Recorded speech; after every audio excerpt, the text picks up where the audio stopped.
Hello world, Shelly here, and it's time for another episode of Foundation Fest, and today I am checking out the Max Factor Miracle Pure Foundation. Retails for €17.99. That's just under $20 US for the current exchange rate. I am coming at you from Galway, Ireland right now, and this one I picked up at Boots.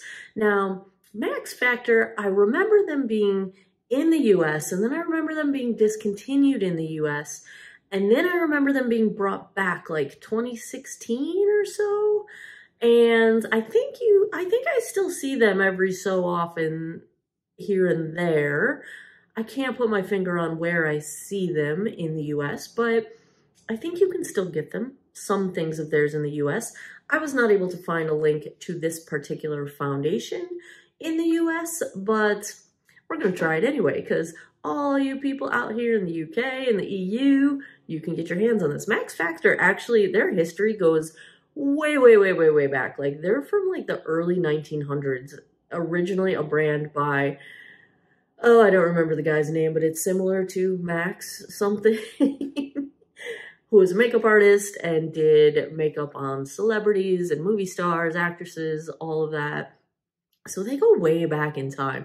They have a very long history, but this is the Skin Improving 24-Hour Hydration Foundation with SPF 30. So, you know, all of those things appeal to me. It was one of those, like, on the shelf, and I'm like, oh, hydration, SPF, yes, please. So I dug into it because, you know, we've had a couple foundations recently that call themselves skincare foundations, and it's like, eye roll, get the eyes back out of the back of my head.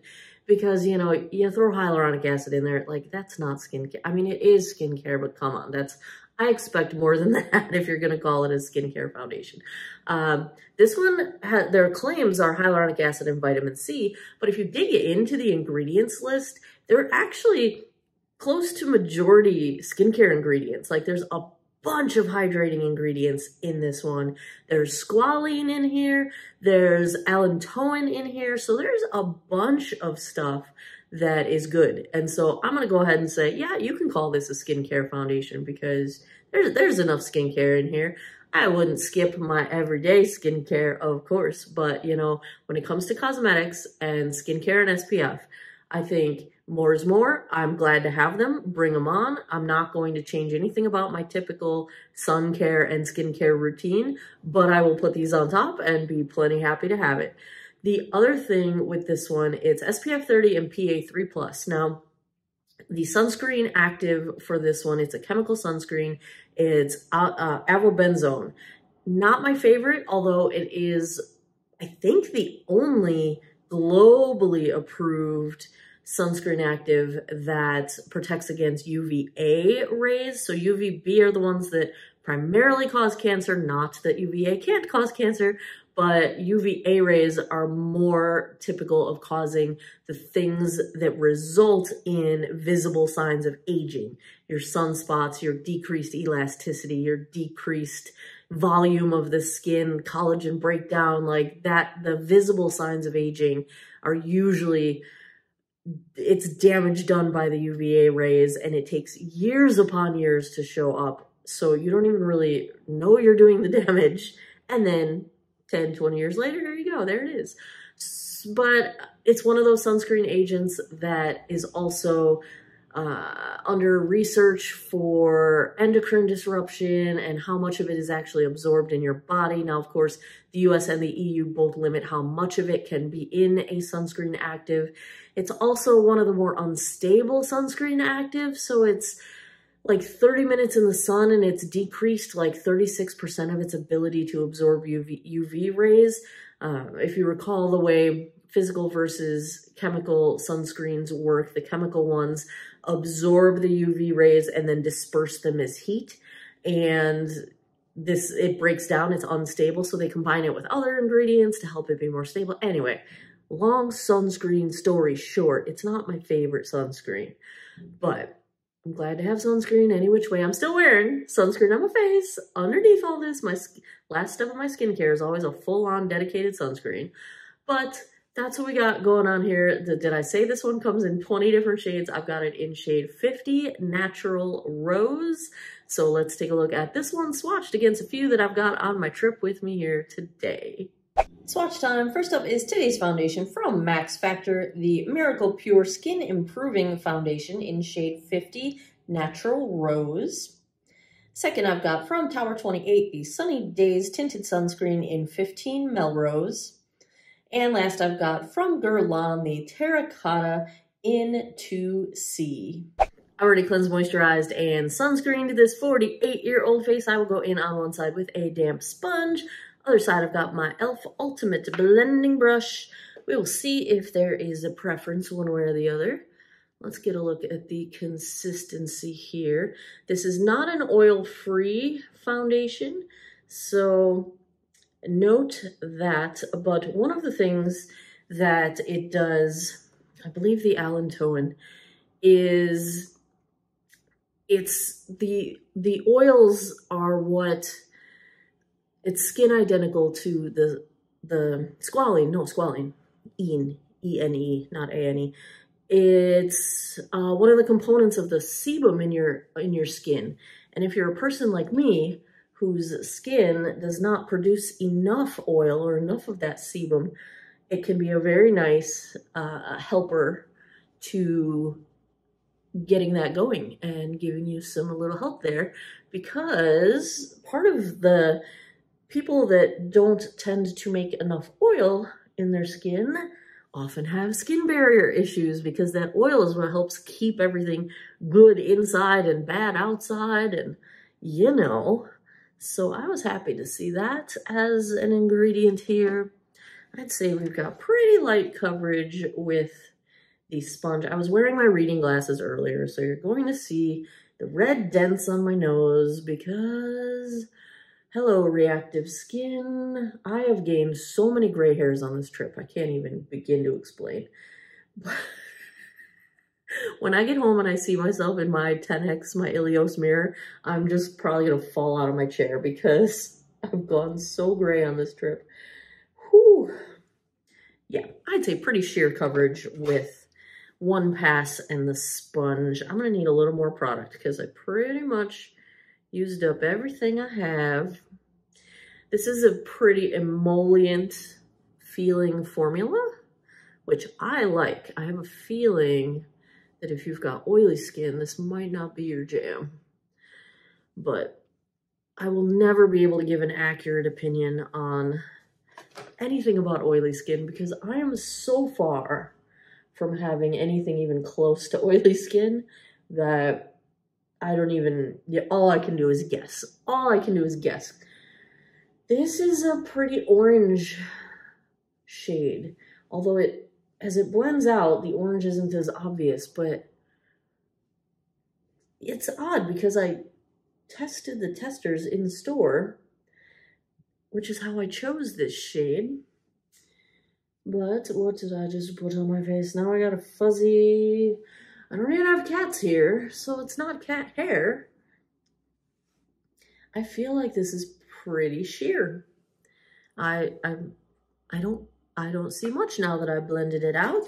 All right, let's try and build this up a smidge because I'm not really seeing anything. So let's go with another dib and a dab. Do you see the difference in the color? Do you see how the previous that I had is like kind of oranging out and it starts out being more of a beigey tone? I also kind of have a vague recollection that that was a Max Factor thing, like orangey tones. And that's why I didn't wear a lot of them ever. I'm gonna stick with the brush because I'm trying to get just a smidge, a little bit. Yeah, this starts out really light. And now people always go in with the whole, does it oxidize? It's like, well, I mean, are we talking oxidation or are we talking dry down? Because dry down is a very natural thing to happen. I mean, it kind of has to happen in order for us to have this makeup sitting on our face. So we do need products to dry down, and they will often look a little bit darker when they dry down than they did when they were wet. But And part of that's also the optical illusion of the wetness reflecting light and making it look lighter. But oxidation is over time when a product is exposed to oxygen and it's changing its shade. Now, I would say it's happening fast enough that this is probably just the natural dry down of this foundation. So we're just gonna have to roll with it because I can't describe it. I think it probably is a little bit dark. I mean, if you look at my hand, you can now very clearly see where that has dried down.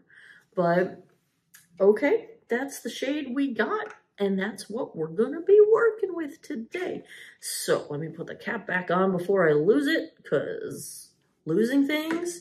Time, 12:55. Let's call it 1 o'clock so I remember. I'm gonna go put the rest of my face on. I will be right back. Back with the Max Factor Miracle Pure. No issues with applying powders over it. I did not set this with any powder, and I'm wearing all of my usual suspects: Heatwave Bronzer from Flower Beauty, Lawless Blush in Juicy Watermelon on my eyes, Rock Candy from ColourPop. My mascara is the Revlon Eyes Wide Open, the Super Fierce. There's CBD formula, of course, my Lawless Soft Set Brow Wax, gel, whatever, wax, yes. Anastasia Brow Freeze. You know, the same things I've been wearing because I'm here for 5 weeks and that's the makeup I brought with me. Jones Road lip tint in Just Pinky is my lip. So, yeah, everything applied fine. The shade is a bit dark for me, but you know, summertime, I guess I'm gonna attempt to get away with it. I was doing so very well. I did use the NYX glitter primer because in this Rock Candy palette, there's a shade right here, this glitter. And it's a glitter. You need a glitter primer with it. It'll fall all over the place. And I was doing so well, I did not get it anywhere. And I was very happy. I had no fallout. I was like, yeah, good job, Shelly. You're rocking it today. Then the finger that I had used to apply everything, glitter and primer on my lid, la la la, doing the rest of my makeup, and then I wiped my eye. So I now have glitter that I can't get off all over the underside of my eye. So then I tried to put some over here to like make it look like I meant to do that, like it's highlight or something. I don't know, whatevs. We're just gonna go out and have a glittery day today. The sun came out, so I don't know, does it look brighter? I'm sitting in front of my window here. And yeah, I'm gonna go get some food. Don't know what it's gonna be. I do miss my sandwiches. Oh, but I love Galway, so I'm not in any rush. Any rush. Kind of feeling like I want pizza today. My favorite pizza place here, Dobro's. They have this pesto pizza. I've probably already talked about it in videos. Yeah, it's that good. So I'm gonna go get some food. I will take you on a little daylight check-in in a bit, and then I'll come back tonight, give you guys my final thoughts. Anyways. Yeah, but that's the rest of them.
Hey guys, it is about 4:30, so we're a few hours in, and here is where we're at.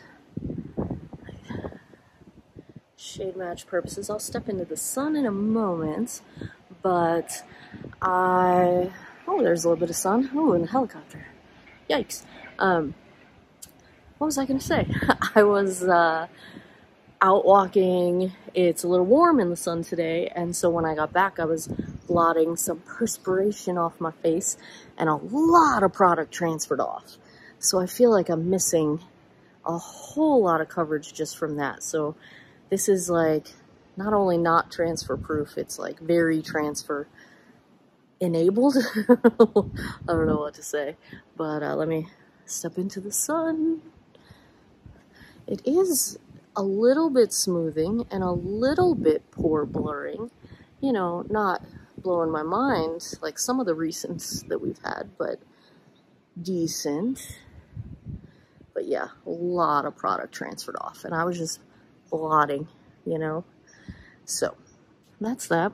Here's our up close in the sun. Whoa, here comes the sun. Da-na-na-na. I'm gonna go inside, and I'll be back tonight, and we'll wrap this one up.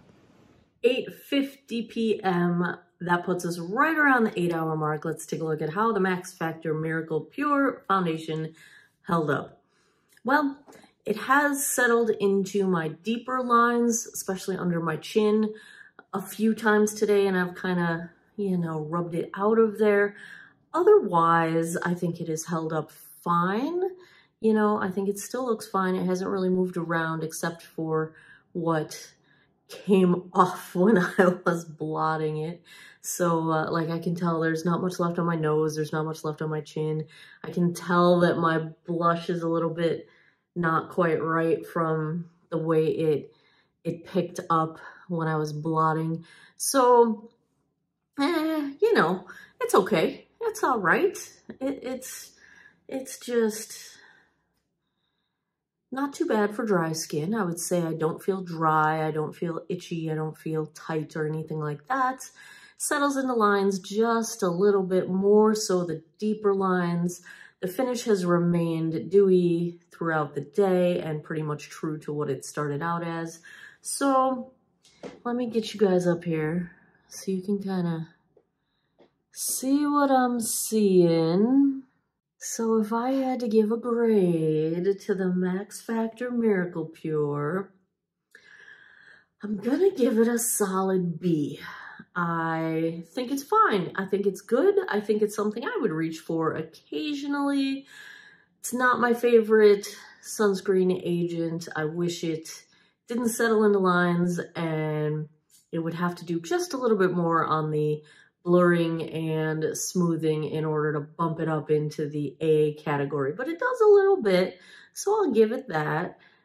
I really wish it was a little bit more transfer resistant, just because, you know, there's lots of reasons why we touch our faces, like wiping your chin when you're eating and you drip some ranch or something. You know what I'm saying? Yeah, there's some room for improvement, but it's all right. There you have it. Another episode of Foundation Fest is in the books. If you like foundation reviews, if you had fun with this one, give me a thumbs up down below. Let me know in the comments, what should I get next? Now, by the time you see this, I will already be back in the United States, so I will not be shopping at Boots. Sadly, I wish they shipped here. Gosh, do I wish. But no, so yeah, anything else that you request will either have to go on to my list for next year at Boots or something I can get in the States. As always, thanks a lot for taking some time out of your day to geek out over makeup with me. I appreciate your time, and I hope you guys all have an awesome day or night wherever you are in the world. Take care of each other. Bye-bye.